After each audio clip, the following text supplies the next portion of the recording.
1:05 de la tarde. Valeria Fuertes, Omar, Mariluz los acompañan en la rotativa del aire de RPP Noticias. Comenzamos una segunda hora informativa y vamos a analizar, vamos a poner sobre la mesa otro tema central clave en el país, no de ahora, evidentemente, sino de hace décadas, que tiene que ver con la corrupción, la lucha contra la corrupción y el trabajo y específicamente que viene haciendo el Ministerio Público en diversos niveles. Ojo, en diversos niveles. Estamos ya en este momento con el fiscal superior Jorge Chávez Cotrina, coordinador de las Fiscalías contra la Criminalidad Organizada. Fiscal Cotrina, muy buenas tardes ante todo. Gracias por acompañarnos. No, buenas tardes y gracias por la invitación. Bueno, hay varios casos que en su despacho se están siguiendo.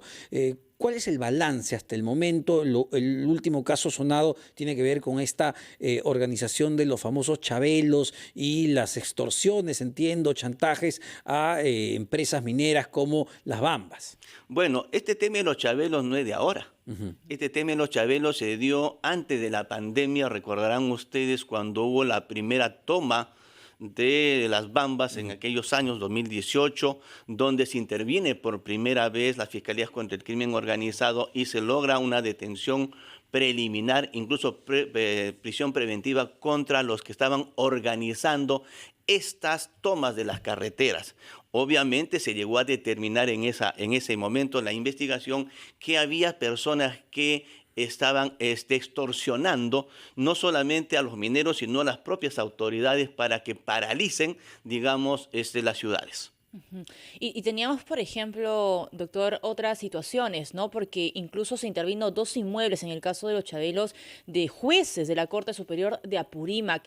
Finalmente, ¿qué se encontraron, qué se incautó en estos inmuebles? Bueno, esa es una investigación que lo tiene el fiscal provincial del lugar. Se incautaron documentos que vinculaban obviamente al caso con las investigaciones que estaban llevando a cabo y que en su momento se dio cuenta a LOGMA.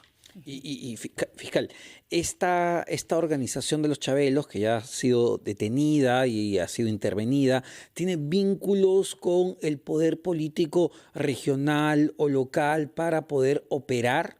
Normalmente, cuando estamos frente a temas de esta naturaleza, estas personas se vinculan de alguna otra manera con los dirigentes del lugar o con los funcionarios de los gobiernos tanto regionales como locales, con la finalidad de tener un respaldo de las autoridades y un respaldo político también para poder avanzar en sus intenciones o aspiraciones delincuenciales, ¿no? Es decir, una organización criminal no puede subsistir o no puede existir, digamos, o no puede funcionar sin el apoyo, sin la presencia de las autoridades municipales, regionales, incluso funcionarios del aparato judicial. Mire, una organización criminal para poder crecer y fortalecerse en el tiempo tiene que cometer 2 delitos que se conocen como delitos instrumentales, independientemente del delito fin. Pueden dedicarse al narcotráfico, trata de personas, minería ilegal, pero están obligados a cometer delitos de corrupción de funcionarios y el delito de lavado de activos. Corrupción de funcionarios con dos finalidades. Primero, para evitar la persecución de las autoridades, de los operadores de justicia. Y segundo, para que algunas autoridades les faciliten sus actividades ilícitas. Y el delito de lavado de activos lo cometen con la finalidad de darles vistos de legalidad a sus ganancias ilícitas. En consecuencia, sin estos delitos, una organización criminal no podía ni crecer, ni mantenerse, ni fortalecerse en el tiempo. Pero en el caso particular de los chabelos, ¿han detectado o han incluido en estas investigaciones autoridades específicas de municipalidades o, no sé, del propio gobierno regional como parte de esta organización? Eso es materia de la investigación que tiene el fiscal provincial y en el transcurso de estos días va a tener que determinar el fiscal provincial qué autoridades están vinculadas y cuál es la vinculación que tienen con la organización criminal. ¿Cuántos miembros son de esa organización criminal de los chabelos? En ese momento son varios, pero no tenemos el número exacto. Otro caso muy sonado, fiscal Cotrina, es el operativo que se hizo en Chincha, también para desarticular una presunta organización criminal que integraban nuevamente, según la hipótesis fiscal, funcionarios municipales. En esta organización criminal es diferente. Aquí lo que ha ocurrido es que desde las entrañas del Estado, en este caso la municipalidad de Chincha Alta, se cometían los delitos para afuera. Es decir, funcionarios que ingresaron en elecciones a la alcaldía de Chincha Alta se comienzan a corromper a través de otorgar licencias de vehículos menores sin que las personas cumplan con los requisitos que establece la norma. Es decir, les daban licencias por lo bajo, legales pero por lo bajo, no daban ningún examen. Y otro tema era cuando, por ejemplo, los vehículos menores eran multados por una falta de tránsito, también por lo bajo les levantaban las multas. Entonces ahí se llegó a determinar que estaban inmiscuidos miembros del gobierno del local que estaba, el teniente alcalde, por ejemplo, fue detenido, y también se tiene información que el hijo del alcalde actual sería el que lideraba esta banda. Ahora, doctor, quería yo entrar a unas ya cifras un poco para que los televidentes y los oyentes de RPP también nos puedan entender. Actualmente, 2022 o de repente desde que empezó la pandemia, 2019, 2020, 2022, ¿cuántas personas que trabajan o han sido parte del sector justicia, ya sea fiscales, jueces, están investigados justamente por organización criminal? ¿Tienen la cifra? Bueno, a ver, lo que ocurre es que nosotros tenemos varios estamentos. La Fiscalía de Crimen Organizado que yo dirijo no investigan a magistrados. Tenemos las fiscalías especializadas que se encargan de tener esta data. Yo mentiría si les digo cuántos hay. Lo que sí les puedo decir que en nuestro sistema, en la Fiscalía de Crimen Organizado, en el último año, de junio del 2021 a junio del 2022, nuestras fiscalías han logrado sentencias contra 47 organizaciones criminales, lo cual significa que fueron condenadas más de 360 personas como miembros de organizaciones criminales, apenas entre 25 y 35 años de pena privativa de la libertad. Es decir, esos son los resultados que puede dar la Fiscalía de Crimen Organizado. Independientemente que el año pasado, en el corte junio, hemos llevado a cabo 79 operativos, lo que se conocen como los mega operativos, lográndose la prisión preventiva de más de 500 personas. Ajá. Entonces, estamos hablando que hemos desarticulado en el último año 79 organizaciones criminales, teniendo en cuenta, que como ustedes comprenderán, la inestabilidad política ha generado que la policía no continúe con su trabajo. Justamente sobre la inestabilidad política, ¿no? Y las investigaciones ya en torno al presidente y al gobierno, me gustaría sus impresiones sobre algunos temas específicos, como el hecho de que el juez Justiniano Romero haya decidido que no se debe entregar los videos del interior de la residencia de Palacio de Gobierno, aduciendo a que podrían vulnerarse secretos de Estado, como dice la defensa del presidente. Digamos, ¿tiene sustento ese argumento desde su punto de vista? Desde mi punto de vista, los secretos de Estado no están en los pasillos, pues, del Palacio de Gobierno. Los secretos de Estado están en documentos reservados y secretos. ¿Okay? Pero obviamente nosotros como magistrados del Ministerio Público respetamos las decisiones del Poder Judicial independientemente que estemos o no de acuerdo. Si no estamos de acuerdo, haremos uso de lo que la norma nos franquea, que en este caso es apelar para que la Sala Superior revoque de esa medida. Y un poco para ponerlo en términos sencillos, ¿qué significa la presentación del habeas corpus por parte del presidente Castillo para que lo puedan entender los oyentes? A ver, normalmente los habeas corpus que presentan los investigados es para que el juez constitucional ordene a los fiscales que cese la investigación. Ajá. ¿Por qué? Porque según los investigados están corriendo en riesgo su libertad individual o libertad de tránsito o de repente alguna otra libertades que haya planteado el abogado de la defensa. No conozco cuál es el detalle del habeas corpus, pero en síntesis es eso, decir al juez, ¿sabe qué, señor juez?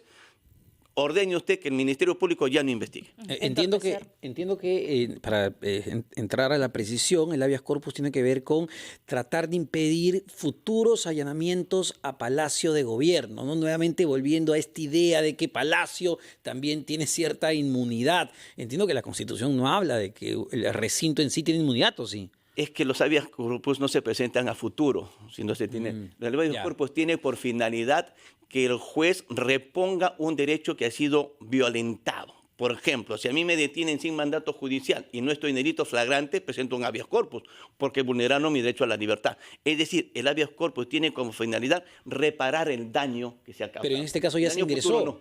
Ya se ingresó a Palacio, ¿no? Claro, en este caso ya se ingresó, lo que supongo que es para futuros ingresos, pero tampoco tiene razón de ser, ¿no? Y tenemos otra consulta para dejarlo y vamos a pausa, pero se habla mucho, por ejemplo, de Palacio de Gobierno, el presidente Castillo, doctor, de una lucha o las críticas directamente a la fiscal de la Nación. ¿Cree que hay, digamos, cierta actitud orquestada por parte de la fiscal de la Nación contra el presidente? Vamos con esa pregunta, vamos a una pausa, vamos a escuchar a los anunciantes y regresamos con más en la rotativa del aire.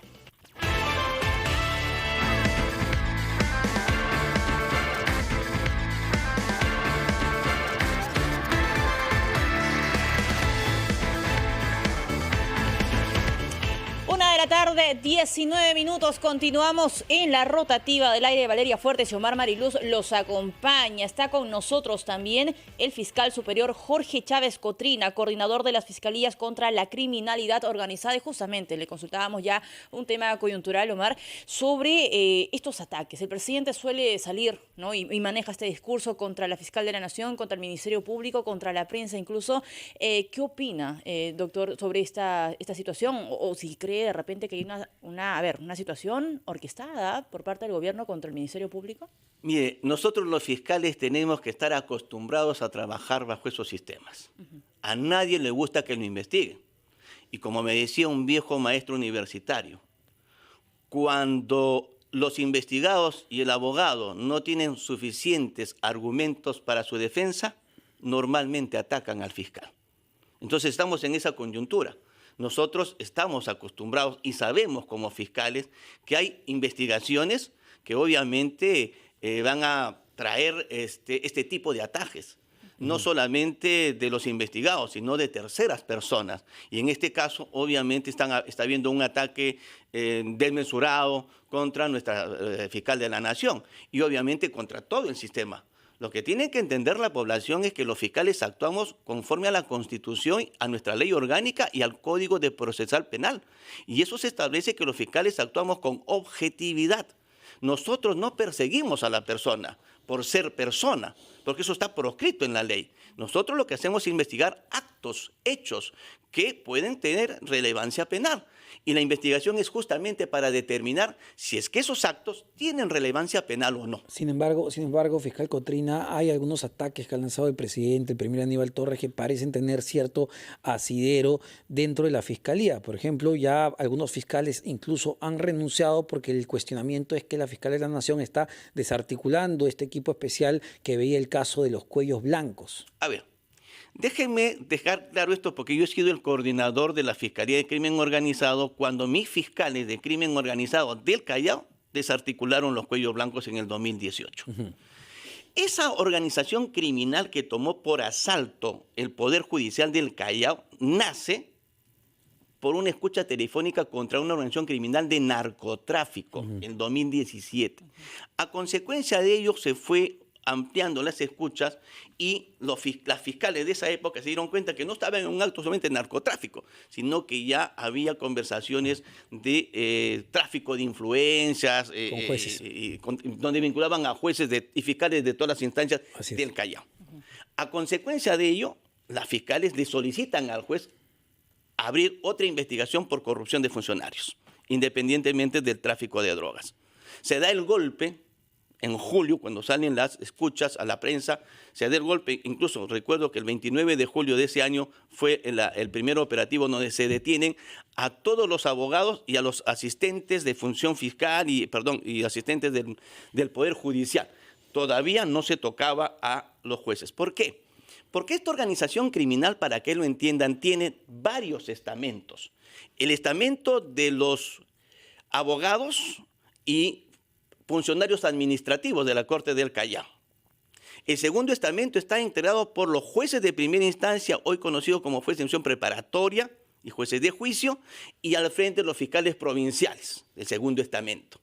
El tercer estamento está integrado por los fiscales y jueces superiores vinculados a la organización criminal.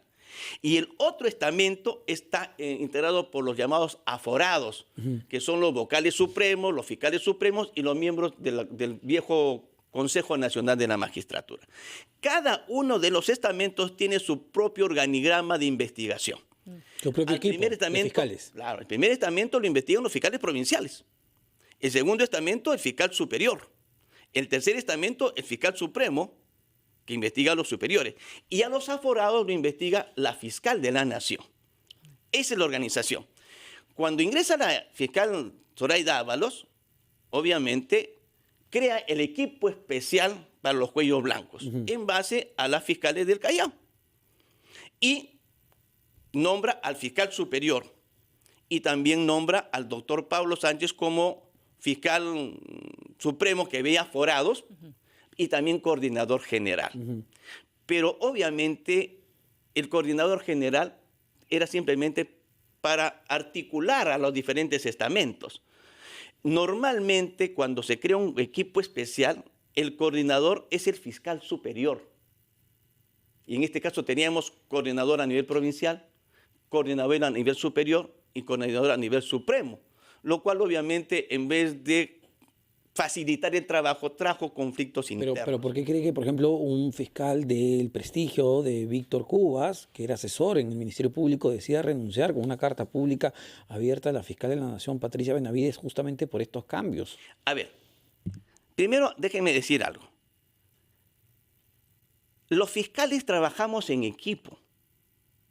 Aquí lo que ocurre es que se ha pretendido personificar las investigaciones. Mi equipo, por ejemplo, es de 4 fiscales adjuntos superiores. Yo me voy a audiencias, independientemente de que soy coordinador. A mí me dio el COVID 2 veces. Estuve internado en mi casa. Es decir, si yo me muero, se me caen los casos. No es así.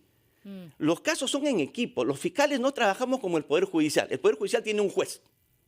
Si el juez lo cambian, obviamente se toca todo porque es el único que conoce. En el caso de los cuellos blancos está integrado por 3 fiscales provinciales. Cada fiscal provincial tiene su propio equipo de fiscales adjuntos, que son 3 o 4 fiscales adjuntos. Tienen 8 asistentes de función fiscal. En consecuencia, todos conocen el caso. Si sale un fiscal, el caso no se tiene por qué caer. Porque lo que significa es que si se cae el caso, significa que el fiscal provincial no trabajó bien su caso. Porque cuando uno trabaja bien su caso, el fiscal provincial puede salir y el fiscal adjunto lo puede continuar con el mismo éxito. Solo una pregunta última para terminar, dado que aprovechando que usted está acá. El otro cuestionamiento también muy serio que se le hace a la fiscal de la Nación es sobre el caso de su hermana, la jueza Emma Benavides, que usted y el país sabe que es investigada por supuestamente haber recibido sobornos de narcotraficantes para dejarlos libres. Ella incluso ante la Junta Nacional de Justicia dijo que no se iba a intervenir en casos que vinculen a su familia. Sin embargo, una de las primeras acciones que hace es retirar a la fiscal Betsabé Revilla de ese caso. No hay ahí un conflicto de intereses, no abre justamente la puerta para ser atacada por los investigados del poder. Claro, atacan porque no conocen lo que sucede en el interior. Para empezar, la doctora Revilla es una fiscal de mucha experiencia, muy querida en el Ministerio Público. Salió con aplausos. Y con mucha razón. Pero la doctora Revilla, según tengo entendido, ella renunció, no fue removida. Frente a la renuncia, la fiscal de la Nación tiene que nombrar otro. Porque los fiscales supremos provisionales... Perdóneme, fiscal Cotrina, yo entiendo que ella no renunció, ella fue retirada del cargo. Pero bueno, ahí dejamos abierto en todo caso. Yo tengo entendido que ha renunciado por temas personales incluso. En todo caso, se respalda, digamos, el trabajo de la fiscal de la Nación, Patricia No solamente que la respaldamos, sino que estamos juntos con ella como un solo bloque, porque tenemos que defender los fueros del Ministerio Público. Nosotros tenemos que defender que el Ministerio Público tiene que ser respetado conforme lo establece la Constitución Política, porque nuestro trabajo es objetivo y además nosotros los fiscales pues gozamos de independencia e inviolabilidad según el mandato constitucional. Solo para terminar, fiscal, y que tiene que ver con también esta denuncia que hizo la propia fiscal de la Nación, Patricia Benavides, de temer por su vida y temer por la vida de su familia, y lo dijo abiertamente en este comunicado la semana pasada. ¿Está en riesgo, digamos, no solo la vida de ella, sino de otros fiscales que investigan en este momento al poder político? Cuando tú te enfrentas a un poder tan grande, no solamente está en riesgo la vida personal, sino la vida de nuestras familias. Y eso nosotros lo vivimos el día a día en la Fiscalía de Crimen Organizado. Yo tengo más de 25 fiscales provinciales y yo mismo contamos con seguridad personal. Y obviamente nuestra fiscal de la Nación, que está actuando objetivamente y valientemente, es materia de ataques y amenazas. Y hay que tener, yo llamo obviamente a la población que esté atenta para que evitar que nuestra fiscal de la Nación sufra algún atentado contra su vida y sobre todo su familia. Muy bien, muchísimas gracias. Hemos tenido entonces la compañía del fiscal superior Jorge Chávez Cotrina, coordinador de las Fiscalías contra la Criminalidad Organizada. Vamos a hacer una pausa, vamos a escuchar a los anunciantes y regresamos con más en la rotativa del aire.